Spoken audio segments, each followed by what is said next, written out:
Hello students, welcome to Swami Vivekananda Institute. My name is Shaheen and in this particular lecture video we are going to discuss another part of international business. और international business में previously we discussed a lot more syllabus.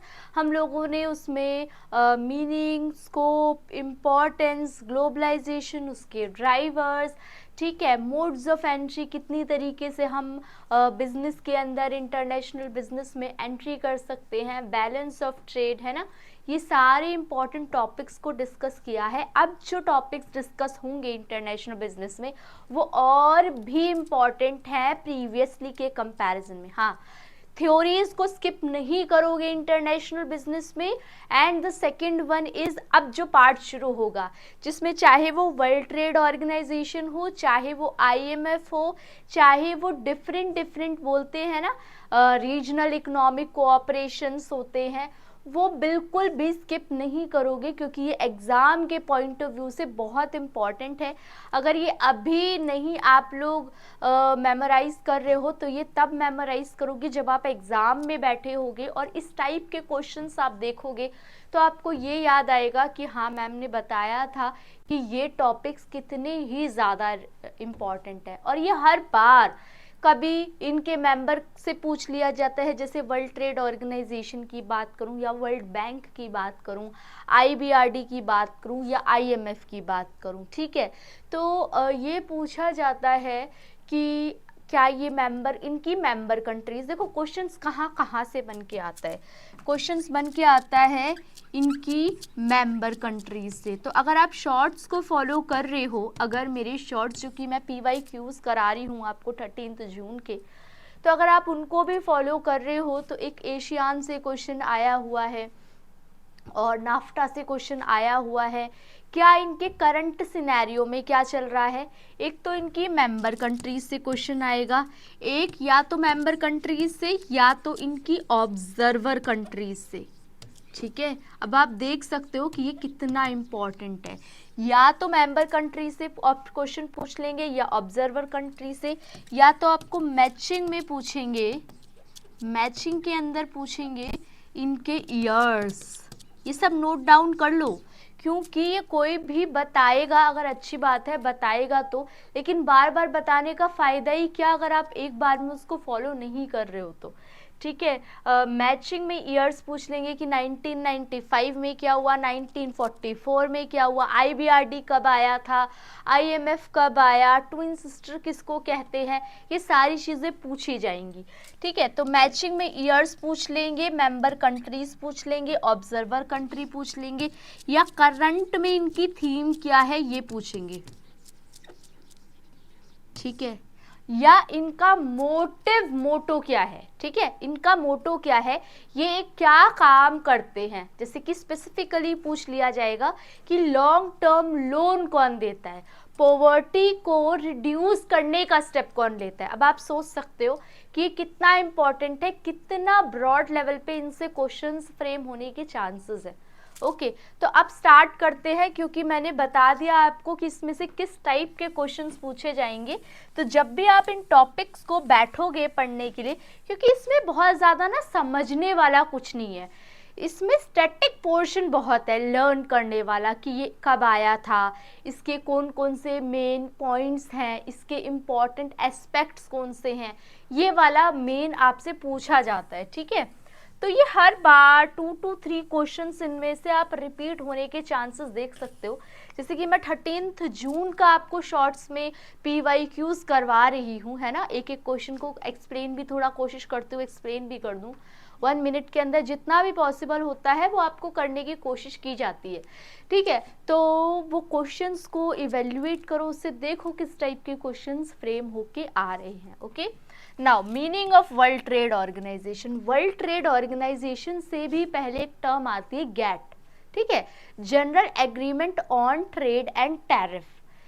ये बात करती थी goods की ज़्यादा, है ना. फिर इसमें देखा गया बहुत सारे चेंजेस धीरे धीरे हो रहे हैं और वो अपडेट नहीं कर पा रहा है उस सिनेरियो में. तो हमने फिर काफ़ी टाइम के बाद जब गैट को रिप्लेस करके वर्ल्ड ट्रेड ऑर्गेनाइजेशन आया था, तो पहले वर्ल्ड ट्रेड ऑर्गेनाइजेशन से पहले कौन डील करता था? ट्रेड, टैरिफ, इन सब चीज़ों पे general agreement on trade and tariff ये डील करता था, दैट इज गैट। ठीक है, कब आया था ये?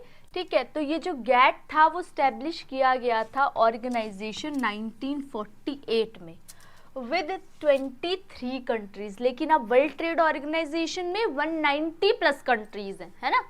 तो इसमें बोल रखा है गैट वो सेटअप, उनका क्या काम था कि जो डिफरेंट मल्टीलेटरल ट्रेड्स हो रहे हैं, क्योंकि बहुत सारे ट्रेड्स होते हैं, आपको पता है मल्टीलेटरल ट्रेड्स एग्रीमेंट हो रहे हैं बाय ग्रांटिंग ऑल नेशन, सारे नेशंस को इक्वल एक्सेस दिया जाए, इक्वालिटी दी जाए to the world wide market for trade purpose, ताकि वो ट्रेड कर सके।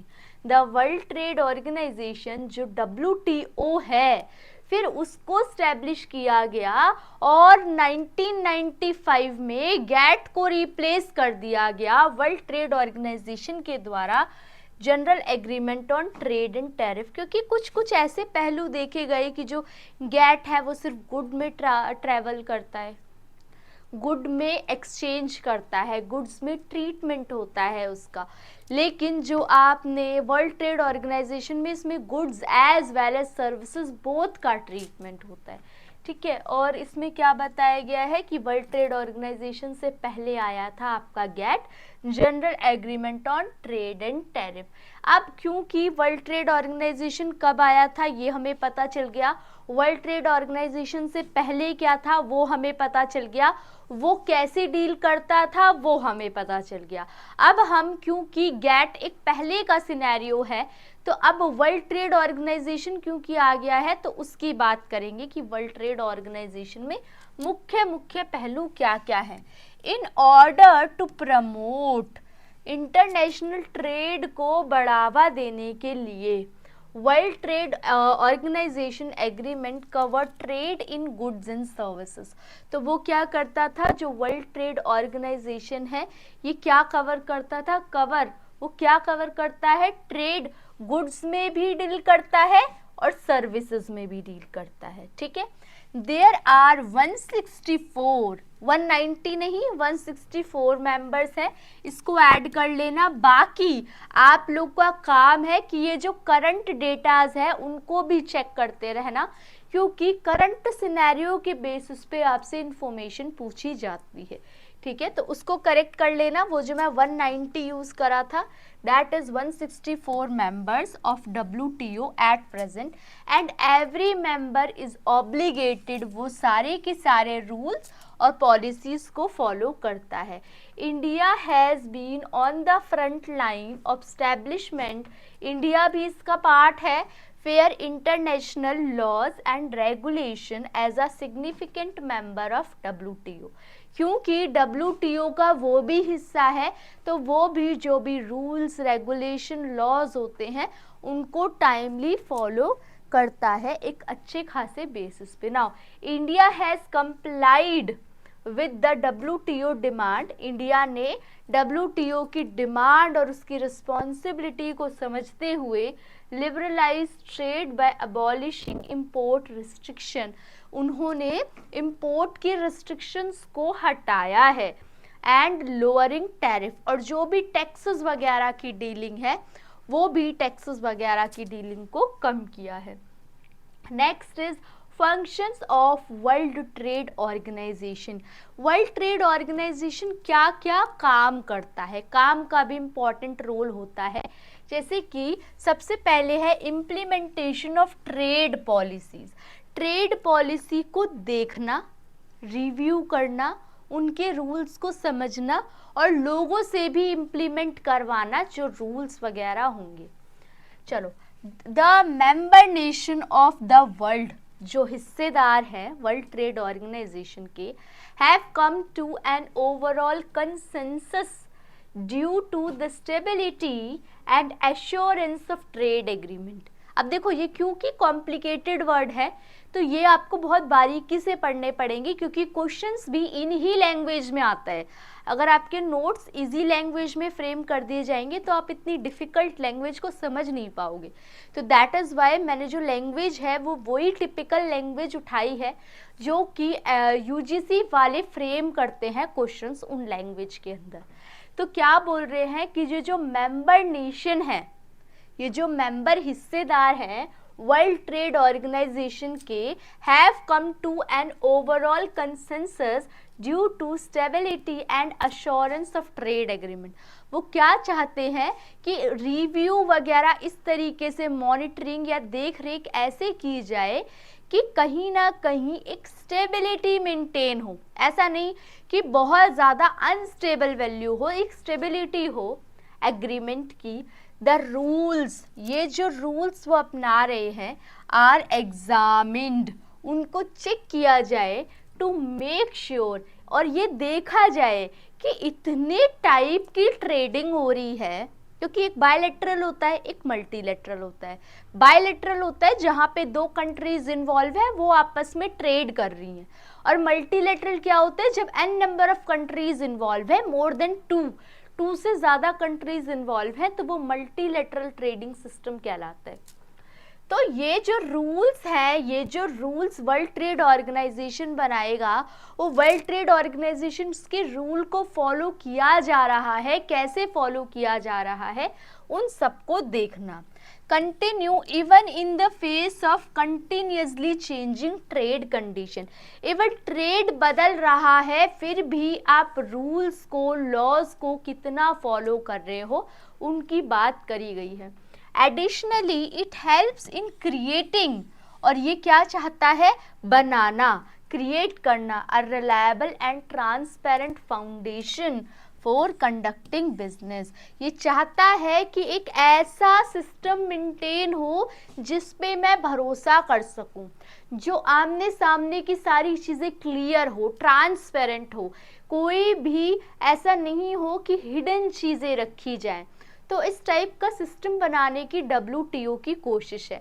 तो WTO का जो सबसे पहला काम है दैट इज़ ये देखना ट्रेड पॉलिसी, जो भी उन्होंने ट्रेड की पॉलिसी बनाई है उनकी देख रेख करना, उनके रूल्स फॉलो हो रहे हैं कि नहीं हो रहे, मल्टीलिटरल सिस्टम में फॉलो हो रहे हैं कि नहीं, अगर ट्रेड में कुछ कंडीशन चेंज हो रही है तो फॉलो हो रहे हैं कि नहीं, है ना। और इस तरीके का सिस्टम क्रिएट करना, एक ऐसी मदद करना ताकि एक रिलायबल, एक ट्रस्टवर्दी और एक ट्रांसपेरेंट हम सिस्टम क्रिएट कर सके। ओके, अब तो कोई प्रॉब्लम नहीं होगी, क्लियरली एक एक वर्ड भी समझा दिया और इसको बता भी दिया। अब इसका स्क्रीनशॉट ले लो जल्दी से, और या तो फिर इसके नोट्स अभी बना लो, क्योंकि वर्ल्ड ट्रेड ऑर्गेनाइजेशन को आपको स्किप नहीं करना है।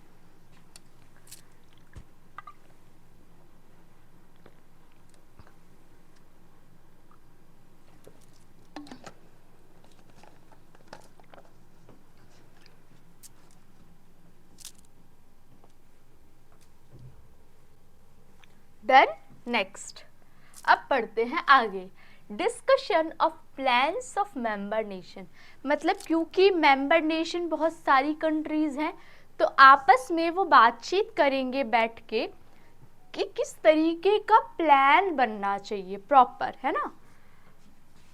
Trade negotiation within the global trading system are made possible through WTO।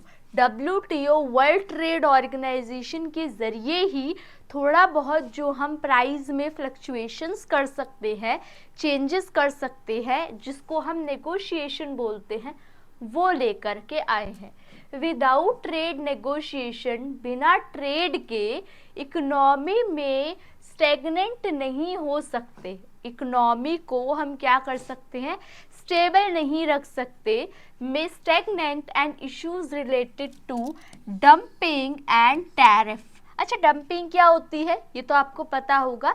जब हम इंटरनेशनल ट्रेड करते हैं, तो अगर इंटरनेशनल हम ट्रेड कर रहे हैं और कोई भी ऐसा गुड है या सर्विस है जिसको हम अपनी कंट्री में एक्सपेंसिव चार्ज कर रहे हैं और इंटरनेशनली चीप चार्ज कर रहे हैं, तो उस सिनेरियो के अंदर एक दिक्कत ये आती है कि हमें वो जो सस्ता हम दूसरी कंट्रीज़ में बेच रहे हैं तो वहाँ पे ट्रेड के टैरिफ्स लगाए जाते हैं ताकि एक इक्वल मेंटेन हो मेरी कंट्री में और जिस कंट्री में मैं भेज रही हूँ होस्ट कंट्री उसके अंदर। ऐसा ना हो कि मैं डोमेस्टिक कंट्री में महंगा बेचूं और जिस कंट्री में मैं इंटरनेशनल ट्रेड कर रही हूँ उसमें सस्ता। तो इसीलिए डंपिंग ड्यूटी लगाई जाती है at that time.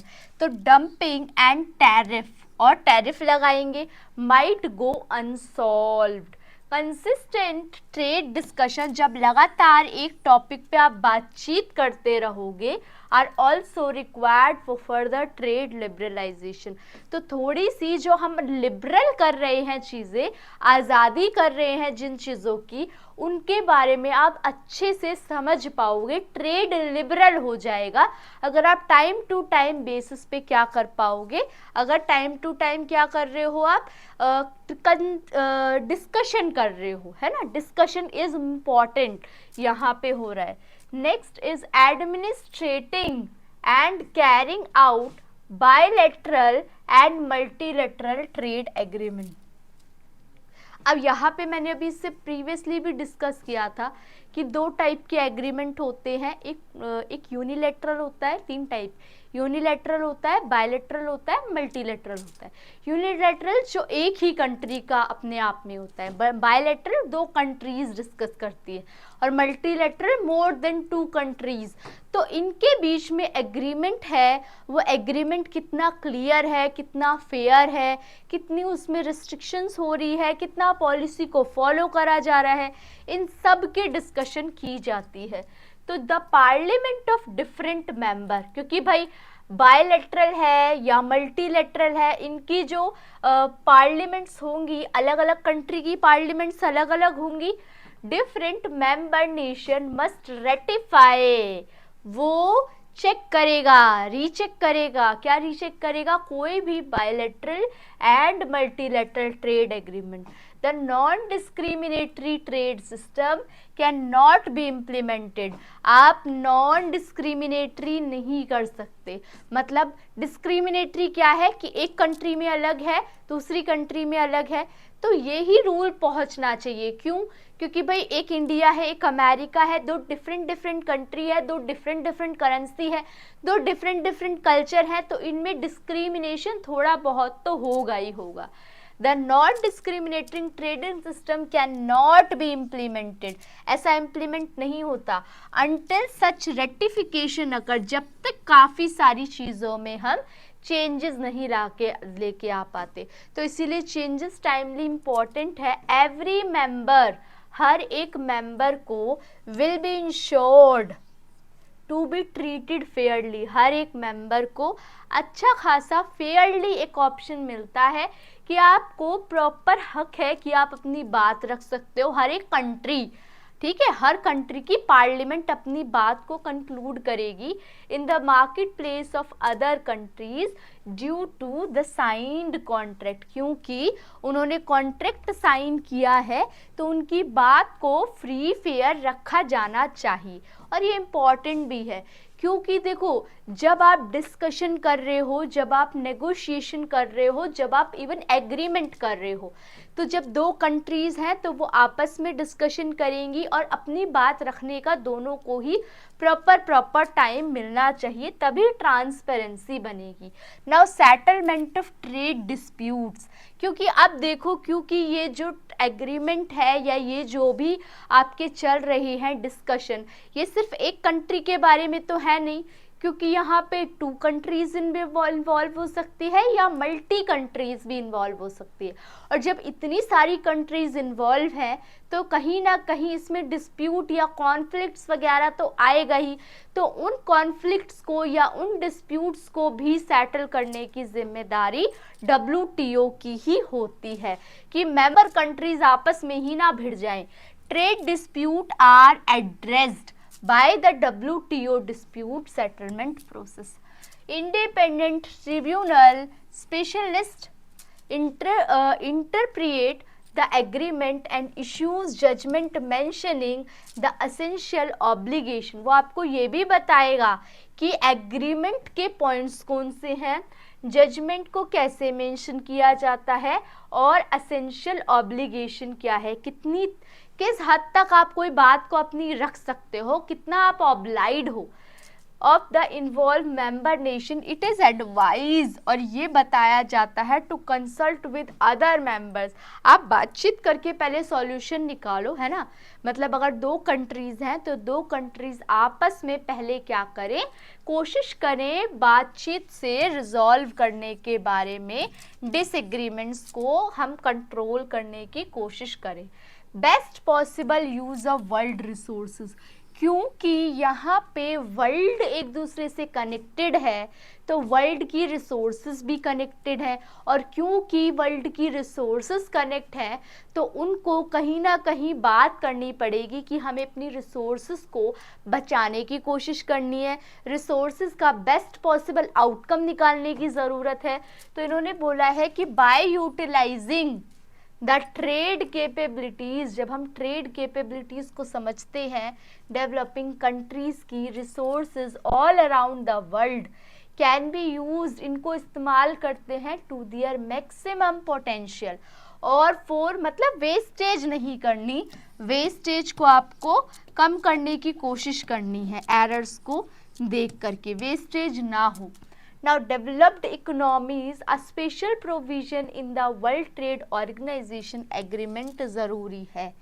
Such initiatives, ये जो steps लिए जा रहे हैं, include more significant trading opportunities, a longer duration, जब ज़्यादा टाइम पीरियड होता है, to implement commitments and to provide assistance to build infrastructure।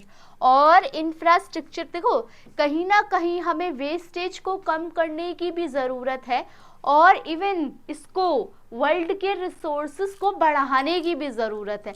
Infrastructure level पे भी हमें बात करनी पड़ेगी, ठीक है, अपनी ऑर्गेनाइजेशन को इन्वॉल्व करने की भी बात करनी है यहाँ पे।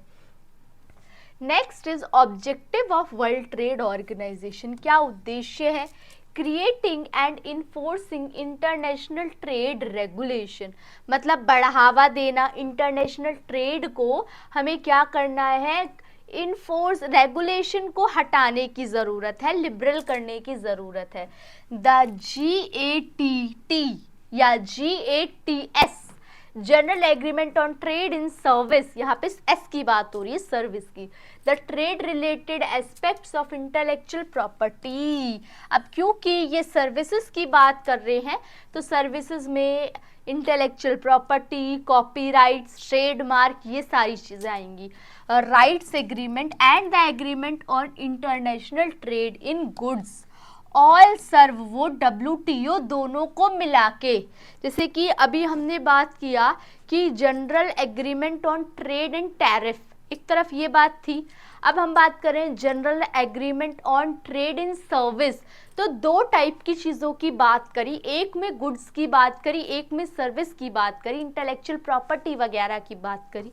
तो जब दोनों को मिक्स कर देते हैं तब ये वाला पार्ट कहलाता है आपका WTO, World trade Organisation. The World trade Organisation एक मल्टीलेटरल डिस्प्यूट सेटलमेंट सिस्टम है जो कि पूरी तरीके से इन्फोर्स करके रखता है rules when one of its member country, जब एक कंट्री एग्रीमेंट को तोड़ने की कोशिश करती है या उसके रूल्स फॉलो नहीं करती, the method and decision must be respected and adhered to the by the members through signed agreement. और फिर एग्रीमेंट को देखा जाता है कि उन्होंने क्या साइन किया था, creating and enforcing international trade regulation, making the decision making process more transparent. कोशिश यही होती है कि ट्रांसपेरेंसी मेंटेन करके रखें, ये देखें कि डिसीजन को कितना फ्लक्चुएट किया जा सकता है, ज़्यादा रिजिड ना हो लेकिन ऐसा भी ना हो कि आप फ्लेक्सिबल मैनर में ही रखो। तो WTO ने एफर्ट लेके आया है कि वो ट्रांसपेरेंट रहे, डिसीजन मेकिंग हो by encouraging participation and in particular use of the consensus rule, such measure work together to increase. वो ये चाहता है काम किया जाए ताकि ट्रांसपेरेंसी मेंटेन हो। उसके अलावा वो कह रहा है कि इंटरनेशनल इकोनॉमिक इंस्टीट्यूशन को भी जोड़कर रखो, कोलैबोरेट करो। तो the onset of globalization has made strong collaboration among multilateral institution necessary. जो WTO है, वर्ल्ड ट्रेड ऑर्गेनाइजेशन है, the International Monetary Fund, the United Nation Conference on trade and Development and World Bank are some international, ये सारे के सारे मिले जुले terms हैं, देख रहे हो। World trade Organisation, IMF, UNCTD and World Bank, ये सब के सब इकोनॉमिक, इंटरनेशनल इकोनॉमिक इंस्टीट्यूशंस हैं। दीज इंस्टीट्यूशन, ये जो इंस्टीट्यूशन है ये मदद करते हैं और कैरी आउट करते हैं framework for international economic policy. Policy making में be disturbed in the absence of regular cooperation. Regular बार बार म्यूचुअल पार्टिसिपेशन से, रेगुलर कोऑपरेशन से ही ये काम जो है वो किया जा सकता है, कोलैबोरेशन का। Next is serving as the world leading forum, मतलब वर्ल्ड के लेवल पे ये काम किया जा रहा है। तो जो WTO इंटरनेशनल प्लेटफॉर्म है वो रेगुलेट भी करता है, देखता रेखता भी है। ट्रेड लिबरलाइजेशन को अभी हमने देखा था ना, नेगोशिएट का काम भी होता है। The foundation of WTO liberalisation initiative is based on, ये किसके ऊपर बेस्ड है, मेंबर्स बेनिफिट पे, to make the best use of their comparative advantage, comparison कर सके हम as a result of a free and fair trade system, ताकि trade system बहुत अच्छे से हो। और सेटलमेंट ऑफ ट्रेड डिस्प्यूट हम कर चुके, मैंने आपको बहुत डिटेल में बता दिया। और इसके अलावा अदर्स में optimum utilisation of world resources देखा था। इन्वायरमेंट को प्रोटेक्ट करने की ज़रूरी है, ना केवल हमें इन्वायरमेंट को चीज़ों से बचाना है बल्कि फ्यूचर के लिए भी अभी से ही उसे प्रोटेक्ट करने की ज़रूरत है, ठीक है। फिर सस्टेनेबल इन्वायरमेंट से मेरा मतलब है सस्टेन करके रखना है, sustainable environment to ensure full employment and a significant rise in effective demand, to raise the level of standard of living for citizen of member, to embrace the idea of sustainable development, sustainable की development की बात। International Monetary fund IMF, ये आपका next topic है। WTO के बाद हम IMF की स्टडी करते हैं, कितने मेंबर कंट्रीज हैं, कैसा है, क्या है। तो अब आपका होमवर्क ये है कि WTO के करंट मेंबर्स की डिटेल आपको कमेंट सेक्शन में मेंशन करनी है। और अगर कोई डाउट है इस लेक्चर वीडियो से रिलेटेड जो हमने WTO में डिस्कस किया, या आप WTO में कोई और ऐड करना चाहते हो पॉइंट जो कि हो सकता है इन पॉइंट्स में कवर नहीं हो, तो आप लोगों के लिए बहुत वेलकम। आप अच्छे से अपने कमेंट्स मेंशन करो ताकि हमें फीडबैक मिले, हमें अप्रिशिएशन मिले और आप लोगों के लिए और अच्छे से अच्छा काम कर पाएँ, ठीक है। बाकी आप लोगों से नेक्स्ट लेक्चर वीडियो में मिलते हैं। Thank you for watching.